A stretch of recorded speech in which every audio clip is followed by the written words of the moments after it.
Hi, I'm Kelly. I'm one of the naturalists for Dakota County Parks, and I'm here today at beautiful Spring Lake Park Reserve. And I'm excited to share with you several different ideas for creating art in nature. So I'll be going into the forest as well as on the prairie here at Spring Lake, and then I'll show you some art ideas that you can do right in your own backyard. I hope you enjoy. One fun activity while you're on a nature hike is bark rubbing. So this time of year, there aren't very many leaves on the ground, and definitely when you're at the park, you don't want to be pulling leaves off of the trees because those trees need leaves to grow right now. But if you're looking to do a fun craft collage, bark is a great way to go. So make sure to have your crayons with you and bring your piece of paper. I'm going to choose the blue, and you just start rubbing on the tree to get the definition. And as you go along on your hike, pick different types of trees, look for different types of bark, and start building your collage.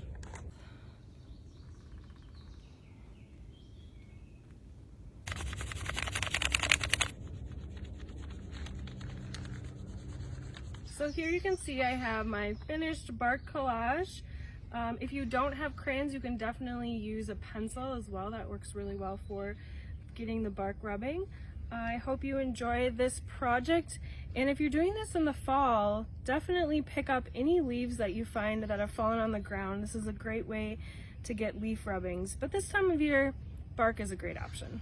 Here we've collected a bunch of different objects that we found on our hike, and again, these were things we found on the ground and did not pick off the trees. But you want to start, you can make your frame with some sticks that you find and make it any shape that you want. Kind of making a rhombus shape, you can make a triangle. Pick out your leaves, your sticks, your rocks, or flowers that you find and create.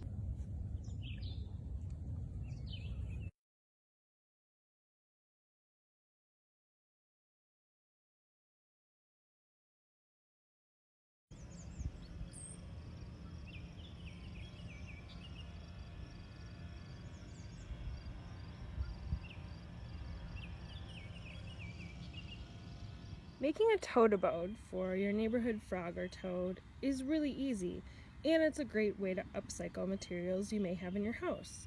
So here I have a milk carton that I had cut the top off of, or you can use planters from plastic pots, or maybe a Tupperware container from a takeout that you were no longer going to use. So the nice thing about the planter pots is they already have holes usually in the bottom, which are great and we need for ventilation for our tote abode.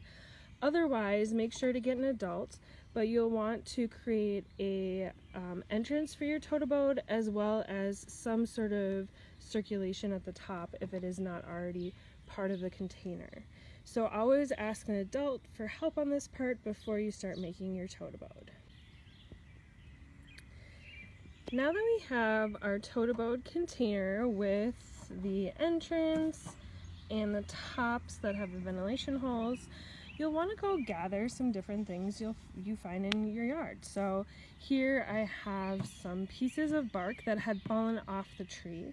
Make sure not to pull bark off of any of the trees in the parks or in your yard, but if you find some on the ground, this could be great for your tote abode. Leaves, these are dandelion leaves. I have plenty of these in my yard, so I knew that it was okay to pull them. And then I found a bunch of sticks that I have cut down or broken down into smaller pieces. So to start, you're going to take a rubber band and you're going to put it around the top of your tote abode.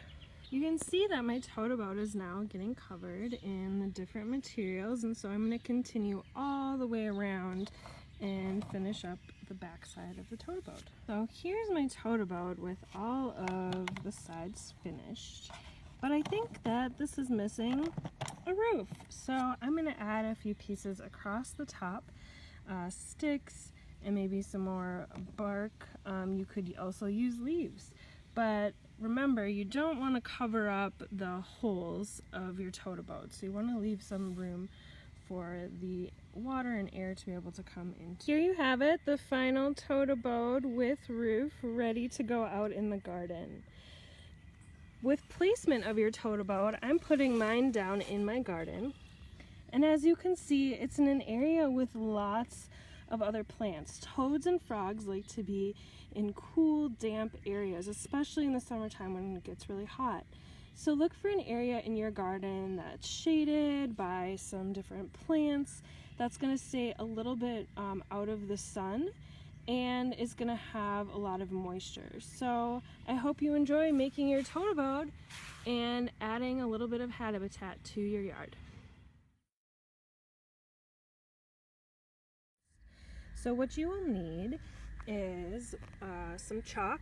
I ground this chalk up just using like a rolling pin or a hammer, and try to get it as finely powdered as you can.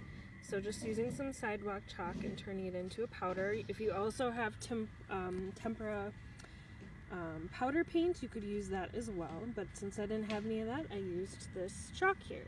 I also have my piece of paper. You can do this on a sidewalk outside as well, or on your driveway. And then just some water and a spray bottle if you'd like. So to start this project, we are going to sprinkle our powdered chalk all over the paper. And you can use any colors you want, any design you want. It's totally up to you. So here I have my chalk sprinkled onto my paper, and I'm getting a little bit of water on my hands, and I'm going to start sprinkling it on to the chalk, just like a raindrop.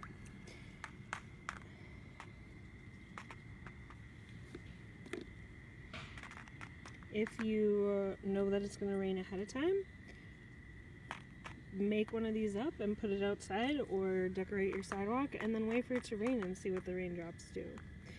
So I'm pretty satisfied with how this looks with all my raindrops, and as you can see, there's some neat splatters from the raindrops that have been created. Some of the colors have blended together, and I now have my beautiful raindrop art piece.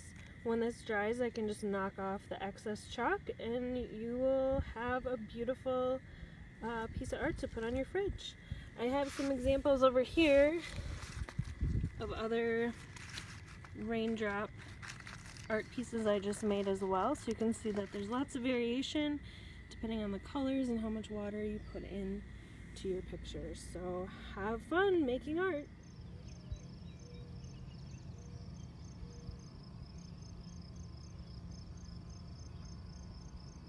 Ready to find some treasures in your yard? All you need is some duct tape and a parent's help. Have a parent loosely place duct tape around your wrist like a bracelet, and make sure the sticky side is facing out. Now go around your yard and see what treasures you can find. Before you know it, you'll have a colorful garden bracelet.